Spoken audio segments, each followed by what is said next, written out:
Today we start chapter 12 of Proverbs as we continue with Solomon's, 375 Proverbs, and his attempt to educate the youth in the wisdom of the aged. So let us go to chapter 12, verse 1.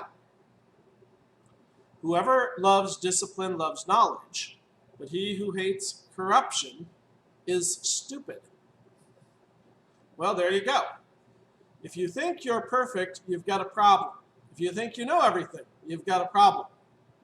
But if you're a person who realizes that there is growth that will occur in this world forever, you seek out those who can give you that knowledge, and often those will tell you you're wrong, that you have made mistakes. And so it says if you love that, if you love that you can have someone challenge when you have false assumptions, then you love the truth. You love the knowledge God has put out there for us. So I told my wife when I married her that I didn't want a woman who would always tell me yes. I certainly didn't get that. It's a good thing that she corrects me when I'm in error. But when you look at correction, given for good reason, right? Because people are concerned that you do things properly and you hate it, then you're stupid. I think that's simple truth. 2, a good man obtains favor from the Lord, but the Lord condemns a crafty man. This reminds us when Jesus says, let your answer be yea, yea, nay, nay, right? Just keep it simple. God's plan of salvation is simple. God's plan for our life is simple. Love your neighbor as yourself. Don't try to gain some little twist or turn to make things better. No, just accept the way God has created the world. Go about things in a straightforward manner, and then the Lord favors this. It's good to just keep things right. But when you're crafty, when you're trying to find that extra edge, that way to make things better or easier, well, you put yourself into danger and eventually you're condemned. Your actions are sinful. You seek your good against what would be good for your neighbor. 3, a man cannot be established through wickedness, but the righteous cannot be uprooted. So the foundation here, the wise man built his house upon a rock, the foolish man built his house upon the sand. In our life, if we want a continuation, particularly a continuation forever, that continuation has to come through the foundation of Christ, through righteousness. And when we have that foundation in Christ, we will continue forever. And the works that Christ does in us, those will continue forever. But when you try to build a foundation on lies, on deceptions, on hurting other people, those come crashing and tumbling down. In a sense, I'm not promoting this tearing down of history, but people are saying this with the Confederacy, right? They're saying a foundation of slavery is going to cause an end, a non-permanence to the history of people who were involved with slavery. Whether that's right or wrong, that's not what we're discussing, but we're saying that when you build that foundation on wickedness, on something which is wrong against God's will, don't be surprised that what you think is going to last doesn't last. The reality is nothing in this world lasts except those things built on Jesus. 4, a wife of noble character is her husband's crown. Woohoo! But a disgraceful wife is like decay in his bones. So marry well.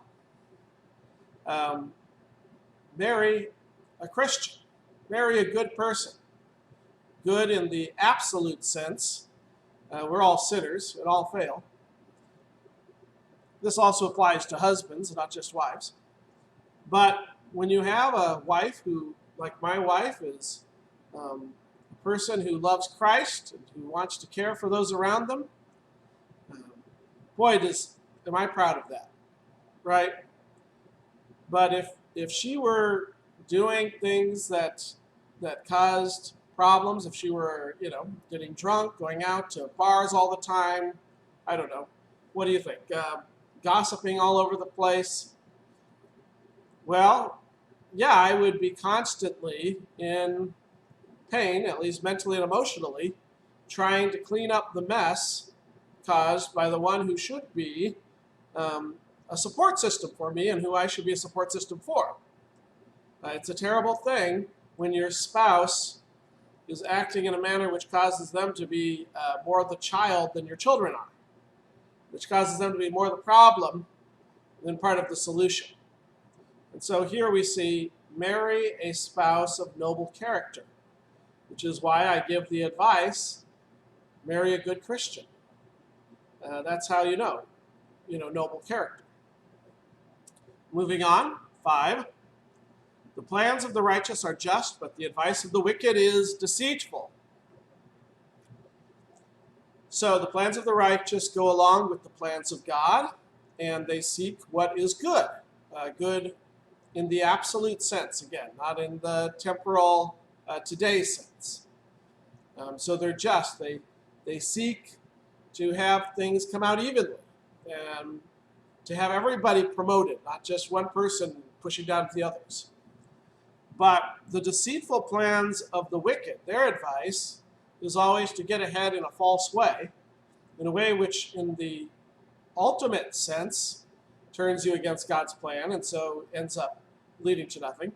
But even in the short term, because it promotes one person by pushing someone else down rather than pushing both people up,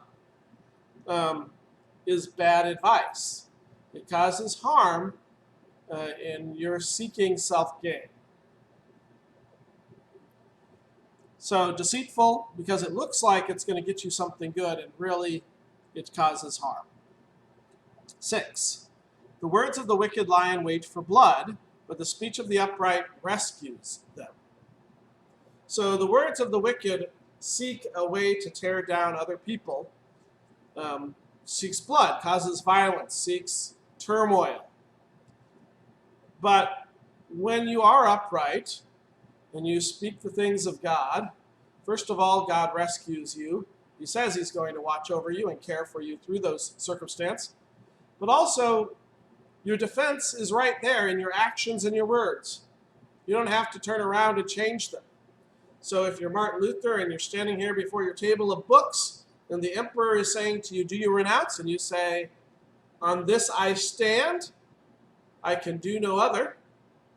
Then you put your trust and your faith that God will watch over you because you spoke the things of God. And he will. He does that.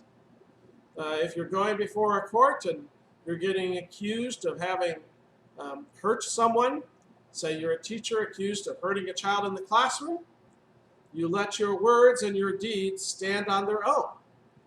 And if you get punished because you did right, then you thank the Lord that he will see you through to justice eternally. But you trust in the fact that you're speaking truth. And generally, because you're speaking truth and because you're known as a truth sayer, things will work out in a positive manner. People will look to your past actions and your past words. Okay, we're going to stop there for the first video, and we'll start at verse 7 in the second video.